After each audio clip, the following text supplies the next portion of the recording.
Hey everyone, and welcome back to the channel. So, let's set the scene. Jesus is talking to his disciples, and he tells them a story to illustrate what the kingdom of heaven is like. He says, it's like a man going on a long journey.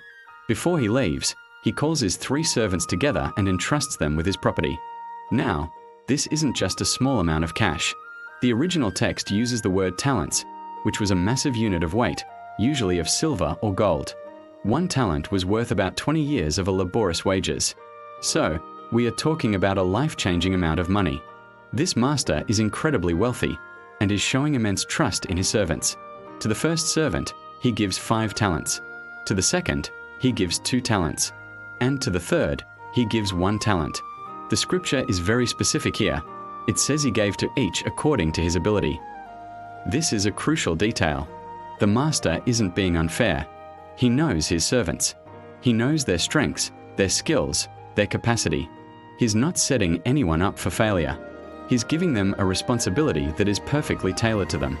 It's a challenge, yes, but a manageable one. So, the master leaves on his journey. What happens next is where the story really takes off. The first servant, the one with the 5 talents, immediately gets to work. The text says he went at once and put his money to work and gained 5 more. Wow, no hesitation. He sees the opportunity, he understands the trust placed in him, and he acts. He doubles his master's money. That's 100% return on investment. This guy is a go-getter. He's resourceful, diligent, and faithful. The second servant, the one with 2 talents, does the exact same thing. He also goes and puts the money to work and makes 2 more talents. He also doubles what he was given. His initial amount was smaller, but his faithfulness and his effort were just as great as the first servant's. He, too, understood the assignment. He took what he was given and made the most of it. He didn't look over at the first servant and get jealous or discouraged because he had less. He focused on his own responsibility and fulfilled it completely. But then we have the third servant, the one who received 1 talent. What does he do? The story takes a sharp turn here. Instead of investing it, or even just putting it in a bank to earn a little interest, he goes and digs a hole in the ground and hides his master's money. He plays it safe. So safe, in fact, that he does absolutely nothing with it. He buries the potential. He smothers the opportunity. His primary motivation seems to be fear of loss, rather than a desire for gain or a sense of duty to his master. A long time passes, and the master returns. It's the day of reckoning. He calls his servants to settle accounts.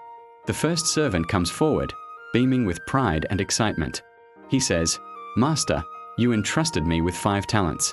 See, I have gained 5 more." Think about the joy in that moment. He not only protected his master's wealth, he grew it. He honored the trust that was placed in him. And the master's response is everything. He says, "Well done, good and faithful servant. You have been faithful with a few things. I will put you in charge of many things. Come and share your master's happiness." This isn't just a pat on the back. It's a promotion. It's an invitation into a deeper relationship, into shared joy and celebration. The reward for faithfulness is more responsibility and greater intimacy with the master. Next up is the second servant.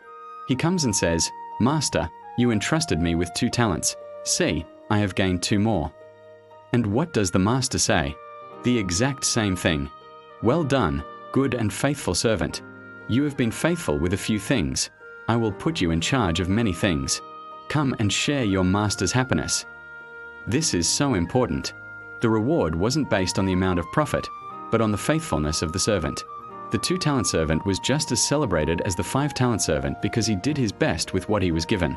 Then comes the third servant. The atmosphere in the room must have shifted dramatically.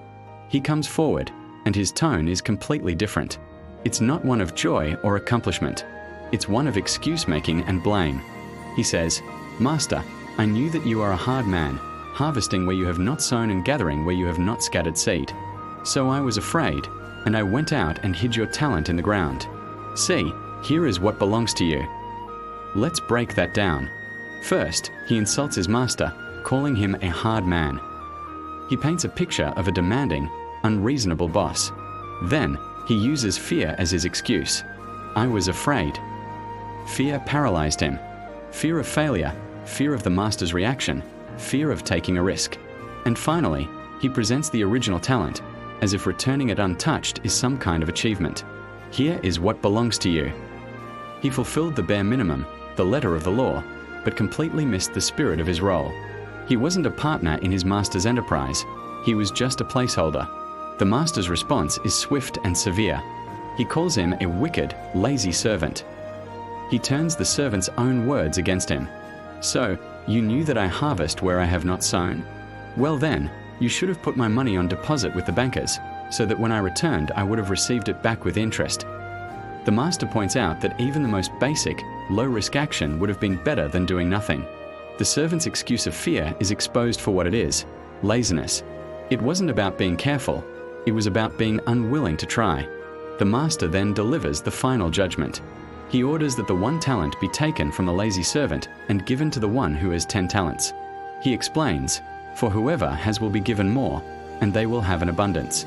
Whoever does not have, even what they have will be taken from them." And the servant who did nothing is thrown into outer darkness, where there will be weeping and gnashing of teeth. A very sobering and intense conclusion. So what on earth does this all mean for us today? This isn't just a story about ancient finance. The talents represent everything God has entrusted to us. These are our gifts, our abilities, our resources, our time, our opportunities, even our very lives. Just like in the parable, God gives these to us according to our ability. Some of us might feel like we have 5 talents. We are naturally gifted in many areas. Others might feel like they have 2, or maybe just 1. But the story makes it clear that the number doesn't matter as much as what we do with them. The parable is a powerful call to action. It challenges the idea of a passive faith. It tells us that being a follower of Jesus isn't about sitting back and playing it safe until the end. It's about active, engaged, and sometimes risky stewardship. God has invested in us, and He expects a return, not for His own benefit, but for the expansion of His kingdom and for our own growth. When we use our gifts, whether it's teaching, encouraging, leading, creating, serving, showing mercy, we are participating in God's work in the world. The third servant's great sin was inactivity born of fear. He saw God not as a generous and trusting father, but as a hard and demanding tyrant.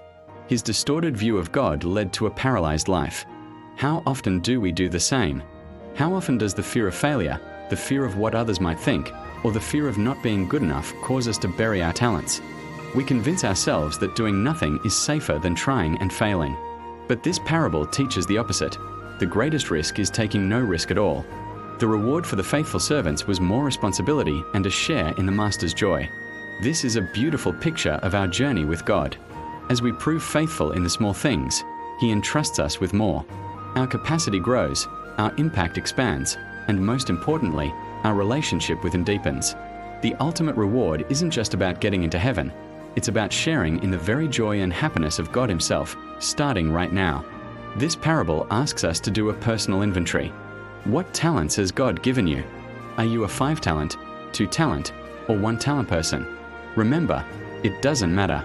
The real question is, what are you doing with them? Are you investing them, growing them, using them for good? Or are they buried in the ground, hidden away by fear and insecurity? God is calling each of us to be a good and faithful servant. To take what we've been given, no matter how big or small it seems, and use it for His glory. To step out in faith, to overcome our fear, and to actively participate in the work He is doing.